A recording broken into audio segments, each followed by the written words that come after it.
vous que Dieu a conduit dans ce beau temple aujourd'hui, soyez bénis et sanctifiés. Au nom de Dieu le Père, Dieu Fils, Dieu Esprit Saint dans l'amour et dans la vérité. Amen.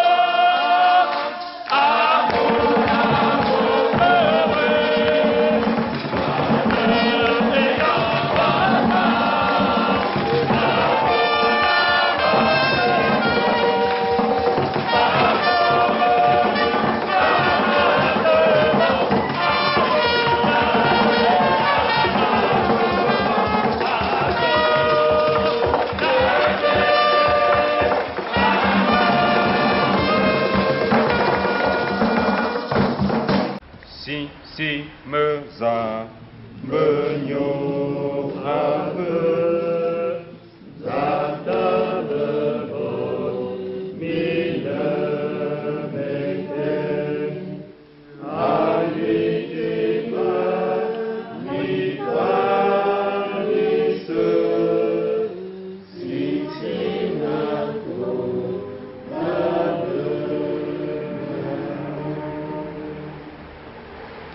Seigneur notre Dieu,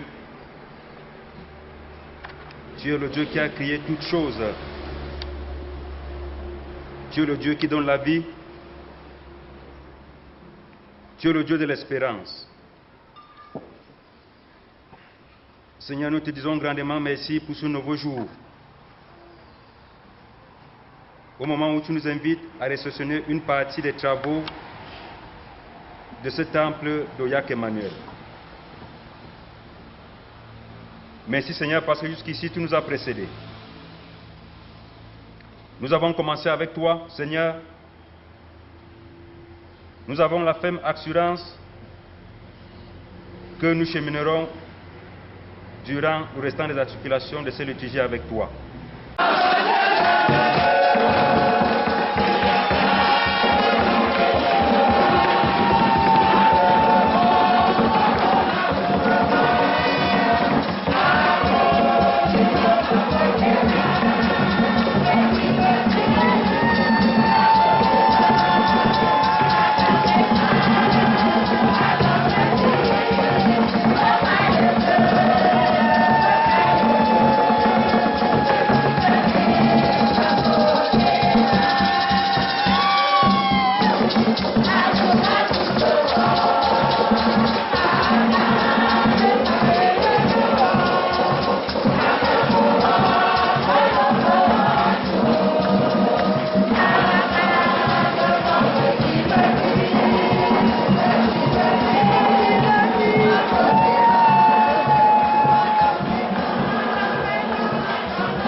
Bien-aimé de notre Dieu, bonne fête.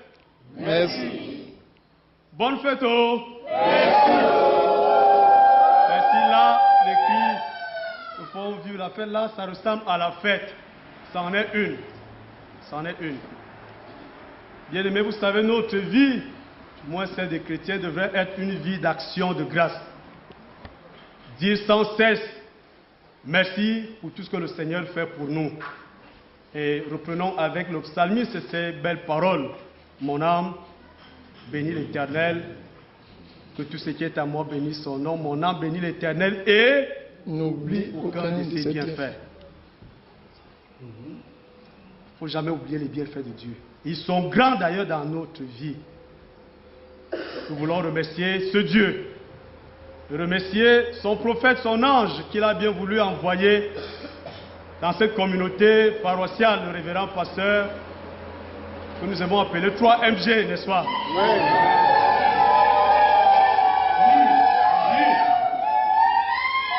Ma bouche est petite pour lui dire merci. Je ne sais pas pourquoi il a fait appel à nous. Pourquoi au grand jour, il faut aussi appeler des grands pasteurs, pas nous pasteurs, il faut souvent appeler. Bon, mais parce que nous sommes serviteurs de Dieu, le pasteur a dit, le pasteur va nous faire l'exhortation. J'ai réfléchi, je dis, mais quand on voit des merveilles de ce genre, qu'est-ce que je vais dire au peuple de Dieu? Mais nous sommes dans la fête, nous sommes dans la joie. Vivement, pasteur, félicitations à toute la communauté paroissiale Emmanuel, homonyme. Félicitations.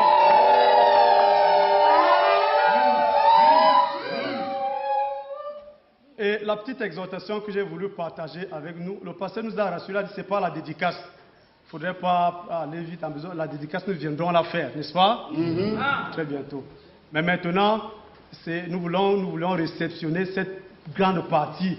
Quand on a couvert la maison, même certaines personnes, est-ce que la maison est obligée d'être finie? Non. Quand elle est couverte, n'est-ce pas? C'est déjà la maison, c'est pas vrai? Oui. Du tout, le temps. Il s'agit de Jacob, l'un des deux fils jumeaux de Isaac. Jacob est un fils jumeau. Il est en fuite, il va en Mésopotamie. À cause de, je vais mettre cela entre guillemets, à cause de son forfait.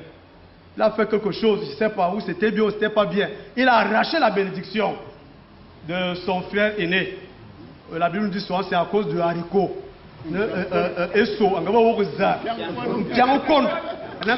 C'est même quoi les affaires des nesses là. Prends ça, donne-moi à manger. Et le gars, il a pris. Alors, lorsque l'autre, après avoir mangé, se rend compte qu'il a donné son droit de naissance, il dit, c'est pas vrai. Qu'est-ce que j'ai fait? Alors, il cherche à tuer son frère. Alors, Jacob est en fuite. Et c'est pendant ce périple qu'il fait un rêve.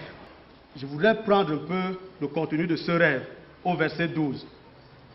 Il lui en songe, et voici une échelle était appuyée sur la terre et son sommet touchait au ciel.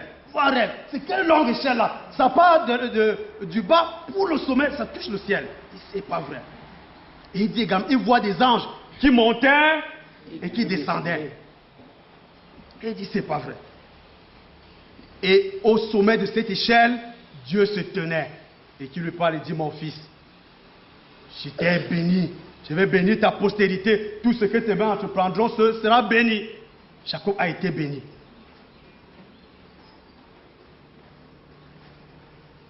À son réveil le matin, et c'est là où le gars dit quelque chose. Le verset 16. Jacob s'éveilla de son sommeil et il dit, certainement, l'Éternel est en ce lieu. Et moi je ne savais pas. Il dit que ce lieu est redoutable.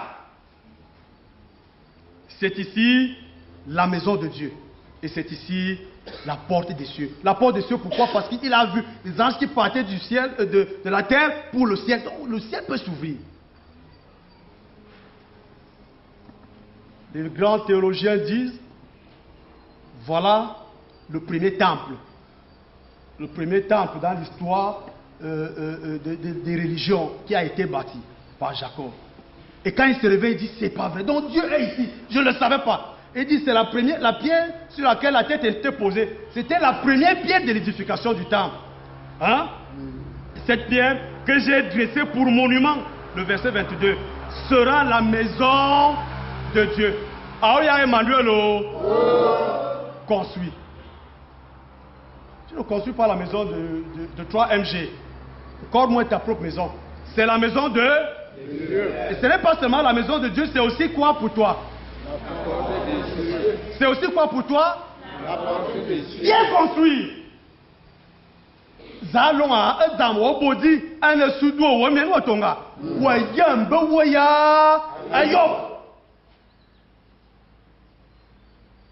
Ça, je voudrais être compté parmi ces bénis. Et c'est là qui construit, c'est le tour de Babel. C'est des gens qui ont voulu construire sans Dieu.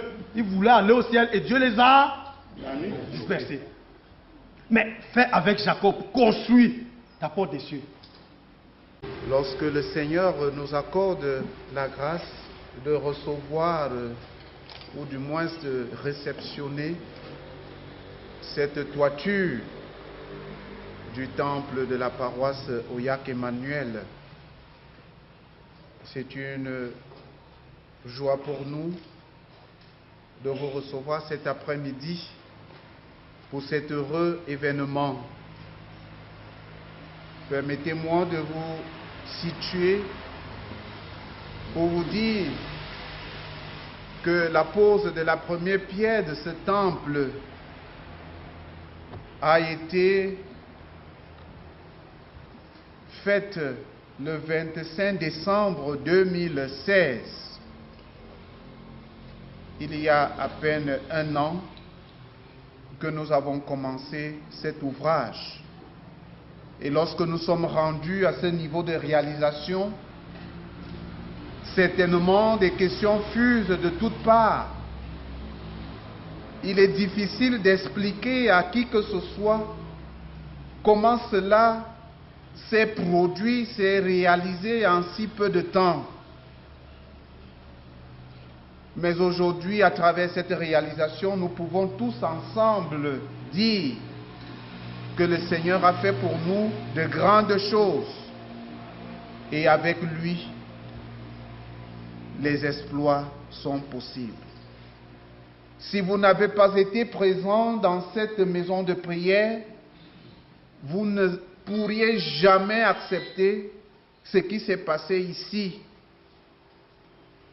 Cette réalisation est une réalisation des chrétiens convaincus que Dieu est tout-puissant, convaincus que Dieu les a appelés pour la réalisation de ce temple. Nous bénissons donc l'Éternel notre Dieu parce qu'il nous permet de voir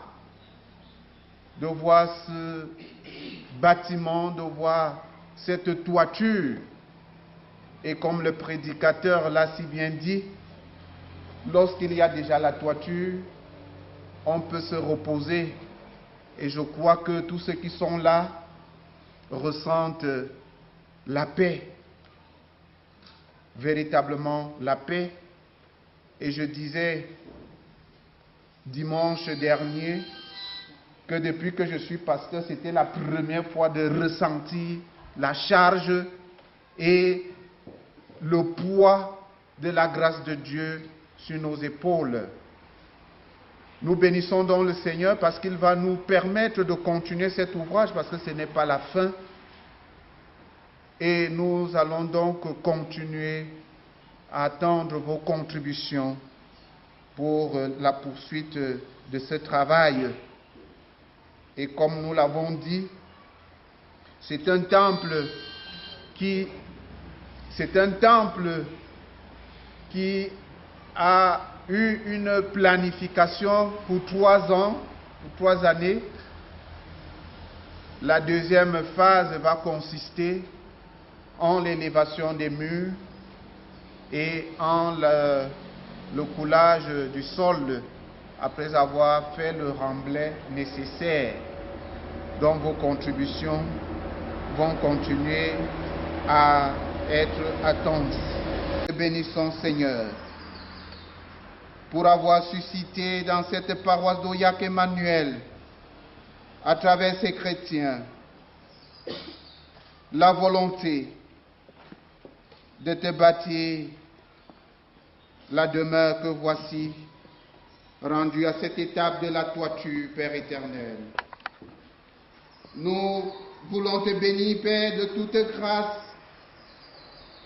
pour tous les moyens humains et matériels qui ont contribué à la réalisation, ô Dieu 3 fois saint, de cet édifice jusqu'à ce niveau. Père de miséricorde, nous te prions de bénir les sacrifices consentis, de bénir ces hommes et ces femmes qui se sacrifient jour après jour pour ton œuvre, pour l'avancement de ton royaume et pour le témoignage à travers la construction de ce temple. Père éternel, viens bâtir avec nous. Viens poursuivre la construction de ce temple avec nous. Viens, Seigneur, demeurer parmi nous. Viens, Seigneur. Oui, Seigneur. Viens nous conduire. Viens nous vivifier, viens nous fortifier. Viens demeurer avec nous. Après une réalisation de cette envergure, grandeur nature, quelles sont vos impressions? Bon, à chaud, rendons grâce à Dieu qui nous accorde d'être surtout témoins de cette réalisation, parce qu'en réalité, il nous a utilisés parce que nous ne sommes que des instruments inutiles pour l'avancement de son règne ici-bas. Une œuvre qui a commencé à peine un an, à peine vraiment un an, et puis qui se réalise. Quel est votre secret? Parce qu'il y a certainement certains pasteurs qui ont besoin de connaître, de vous imiter. Que faire? Quelle est la stratégie? Bon, la stratégie, c'est qu'on s'est laissé vraiment conduire par Dieu qui nous a soutenus.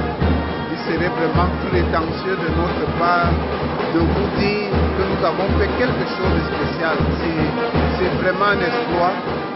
C'est du moins c'est ce qu'on peut dire. Ce n'est qu'un exploit.